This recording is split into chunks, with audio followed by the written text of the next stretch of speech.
Hey Mamis, welcome to my channel. My name is Lena Twine and I run the blog called 4cmami.com. Today I might look a little bit different simply because I was distracting myself by taking a few pictures.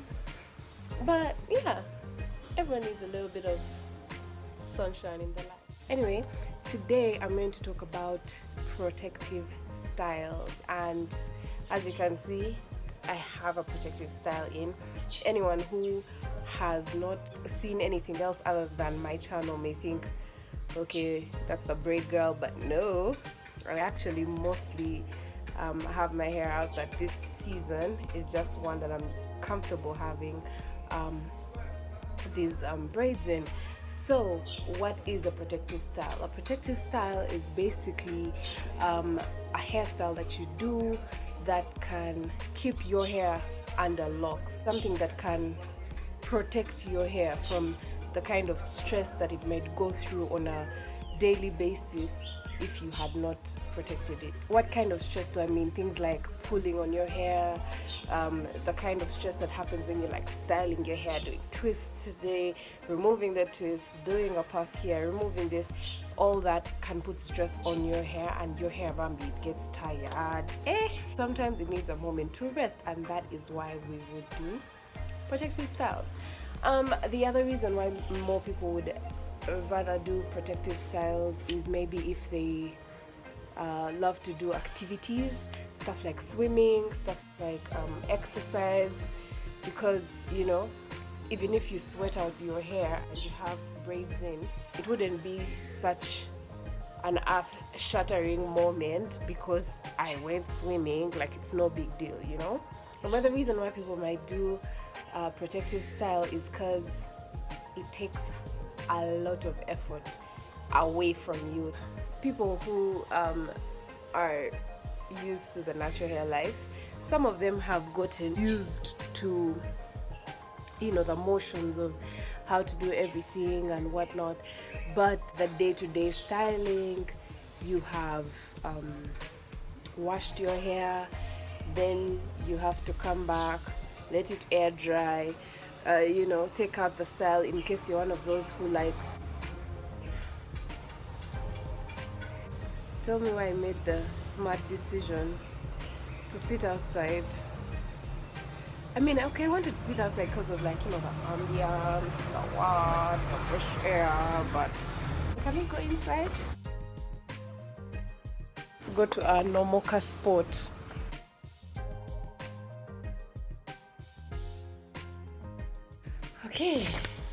Okay, are we good now? All right, good. Where was I?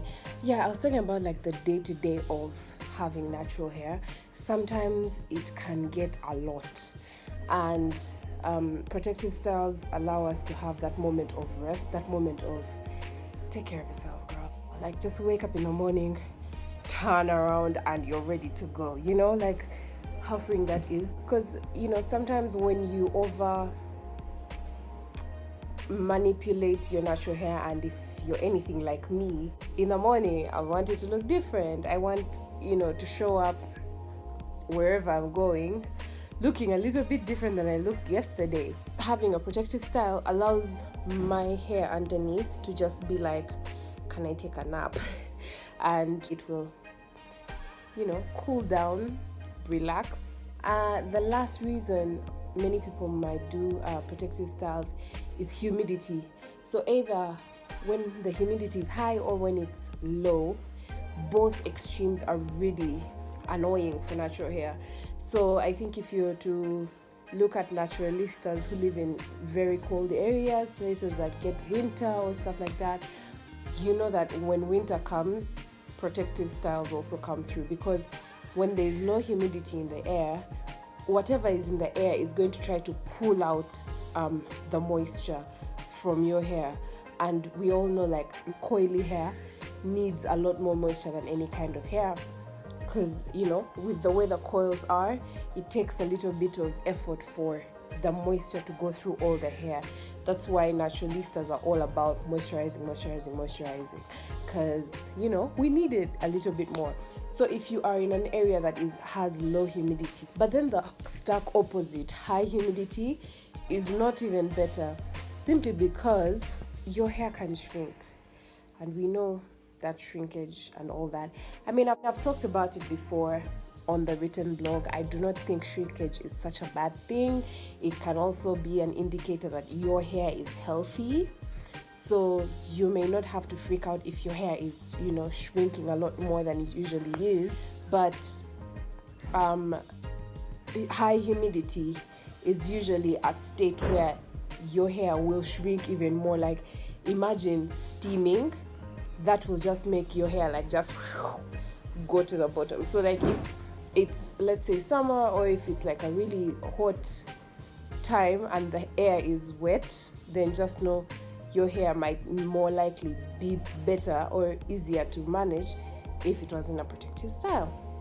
So now that we're done with that, let's go into how long to have your protective styles in. But first, before that, I've talked about how long to have your protective styles in as though braids are the only protective style. That's not true. There are so many different styles that women can use to protect their hair from all the stress. I'm talking braids, I'm talking weaves, I'm talking wigs are really good. They just, they hold everything in. Crochet, what else?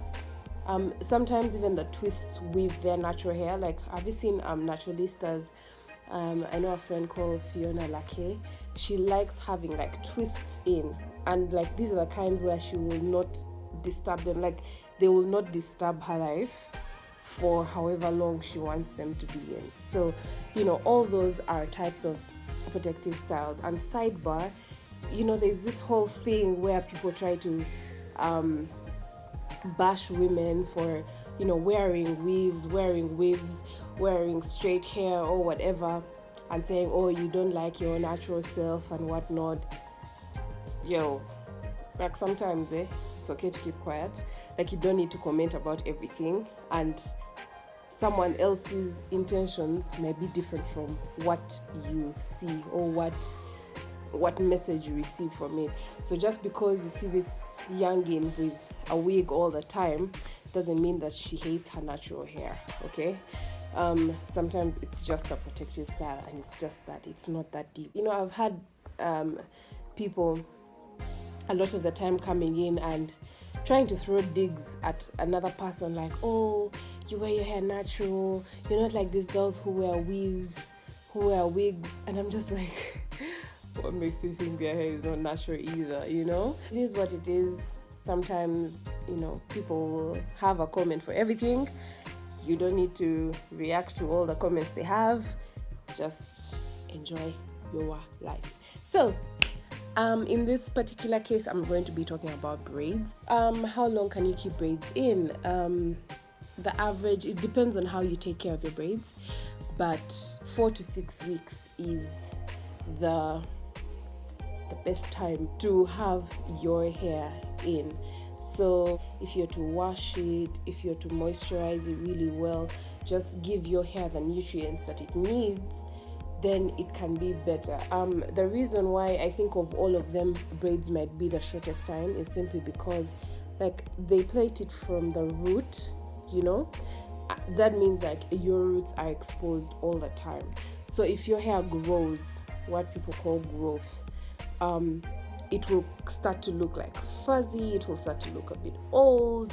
I wish I could give you a clear example of that, but part of taking care of your hair is, I guess, doing repair. That's what a lot of girls do if they want to extend the life of their braids. So with doing repair, it depends. Sometimes you might take out the braids that are in a visible zone, and then they redo them so they are like brand new on the edges. But then that usually keeps the hairstyles to a minimum, I guess. But there's also the situation where they will lock through the growth, which is what my hair lady did for me. She just passed the braid through itself like 2 times, and it looked almost new. So this might take me, I think, another week, although I'm kind of tired of them. I miss my hair. And yeah, I have a few things that I want to experiment with the hair. So I don't know, I might be here tomorrow telling you how I'm opening the hair. But if you'd like to come with me on the process of taking down the hair, washing it, deep conditioning, like let's do a wash day maybe this weekend, maybe on a Saturday. Just let me know. I have some time since I'm home. So I've talked about how to take care of your hair to make sure it stays out, but when it comes to like moisturizing, make sure like every day you have a spray bottle with like your water and leave-in conditioner in, something that can refresh your braids, something that can, give you a little kick, a little push. Every 2 weeks, it would be best to wash your hair every 2 weeks. Now, with that point, I am a bit haphazard. Let me tell you, I am one of the randomest, hairistas. I'm not too organized. But let me send you to someone who is. There is this amazing YouTuber called Fiona Kemi. Head over to her YouTube channel. I'm going to link it below or put it in the cards. She has this really nice wash day tutorial for braids specifically. So you can check that out and then, take care of your hair, take care of your braids. If you have like a wig in or another style, I'm not sure about crochet, but when you have a wig or a weave, you can wash those as well. Of course, with the wig, you take it off, then you wash the hair that's underneath and then put it back on. I mean, really simple. You can have a rest. Take a rest from natural hair. Sometimes it can be stressful. It's okay to just, put the Denman brush down and, go to someone, let them, do your hair, and then you're good for like a couple of weeks. It's the best style to have during this kind of situation. Let me know what you think about protective styles in the comment section below. Let's continue this convo. What else? Like, subscribe, share this video if you like this video. Let someone else see it.